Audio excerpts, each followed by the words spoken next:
Hi everyone, welcome back to our channel. Today I'll be showing you what you should do if you've forgotten your Aldi UK account password.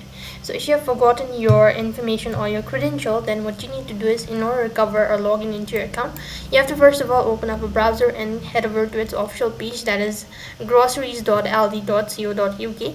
And right on this page you have to go ahead and provide in the email address, and as per the password you can go ahead and press on the option that says forgot your password.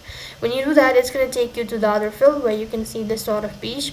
So here you just have to read the instruction that says to reset your password. You need to enter in the registered email address below, and they'll be sending you an email with an instruction. So just click on reset my password after you're done entering your email address.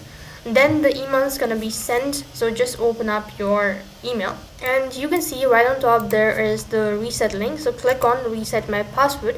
Now you go ahead and create a new password, and you'll have then click on save my new password. When you do that, you have to log in with the newly created or updated password, and that's basically how you can, so that's basically what you should be doing when you've forgotten your credential of your Aldi account. That is all for this video. I hope the video was helpful.